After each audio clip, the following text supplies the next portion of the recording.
यह मान लीजिए कि आदित्य साहू भारतीय जनता पार्टी के नए प्रदेश अध्यक्ष होंगे। कार्यकारी शब्द अब उनके नाम से हट जाएगा।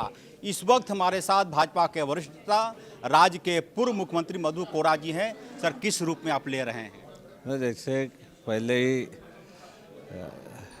आज जो भी एक है कि एक ही नामांकन में प्रदेश अध्यक्ष के लिए एक ही नामांकन आया, या एक प्रकार से देखा जाए तो लोकतंत्र का बहुत से मैंने ये स्पष्ट और ये क्लियर मैंने परिसर के साथ में हुआ है।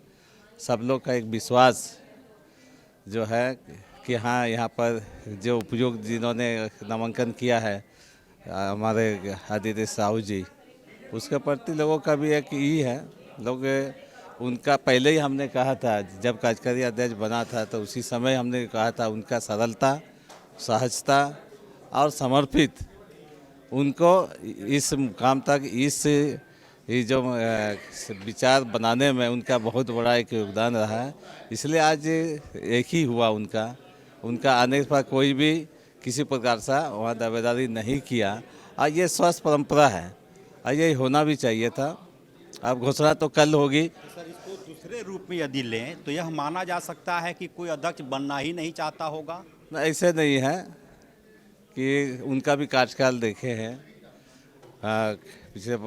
पिछले बार उपाध्यक्ष के हैसियत से जो लोग देखें उनका कार्यकाल पार्टी में, उसका या योगदान, उनका समर्पण, उसकी जो क्रियाशीलता से और जिस प्रकार से लोग देखा है, तो इसमें कोई संदेह नहीं है कि उसकी क्षमता पर कोई प्रश्न नहीं है।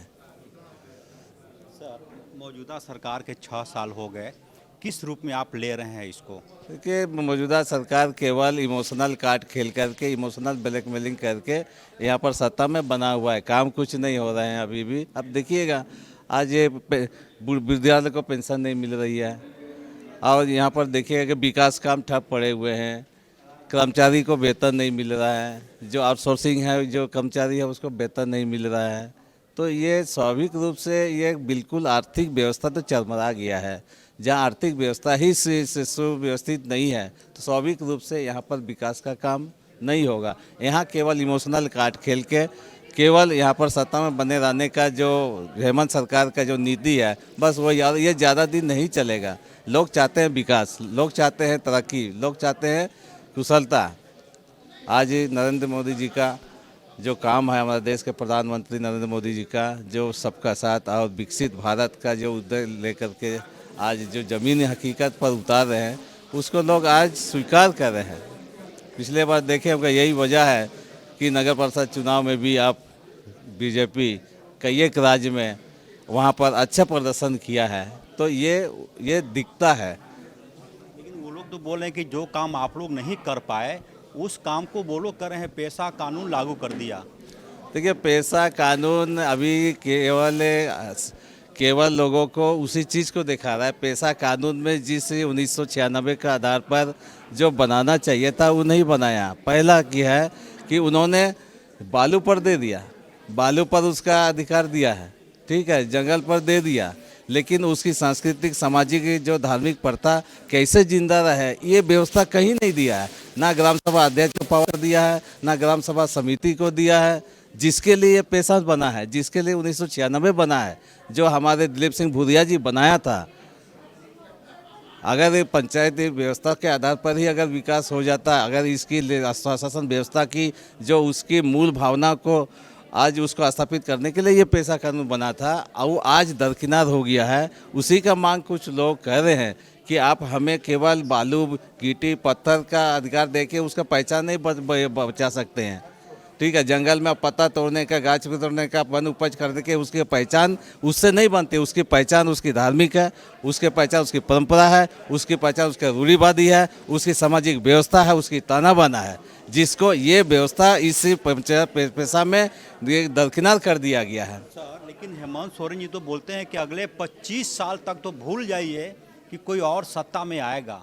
देखिए, वो गलतफहमी है और इस गलतफहमी का वजह से ही उनको भैया सत्ता से जाना पड़ेगा।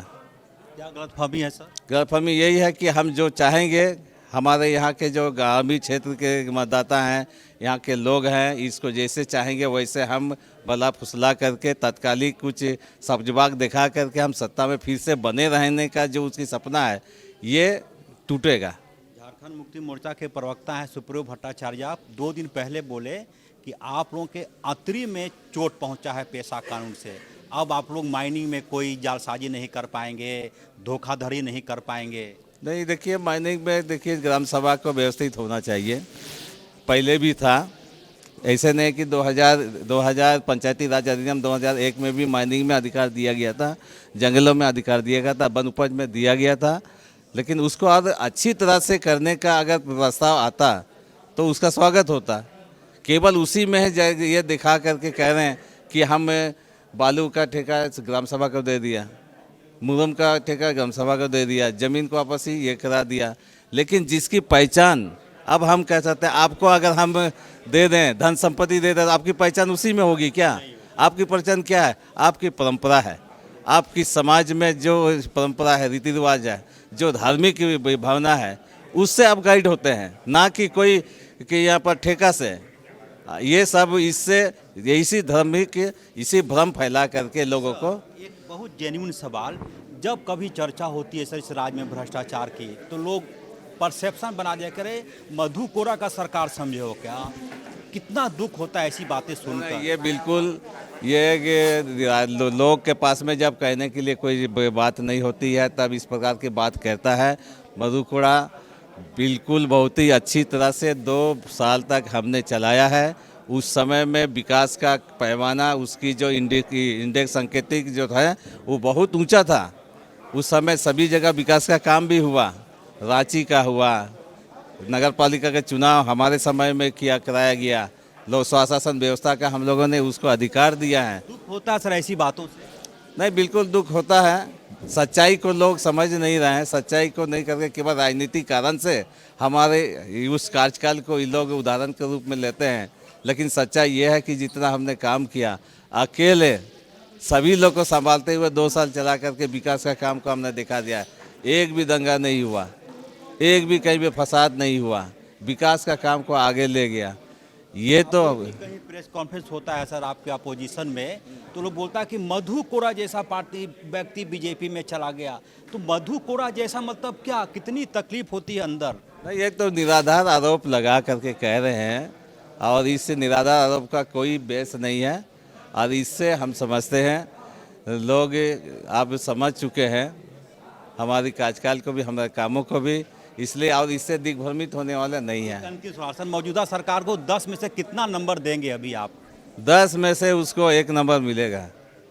1 नंबर। हाँ, चलिए, थे मधु कोड़ा, राज्य के पूर्व मुख्यमंत्री, भाजपा के वरिष्ठ नेता। दुख होता है इन्हें जब कोई यह कहता है कि मधु कोड़ा बीजेपी में है।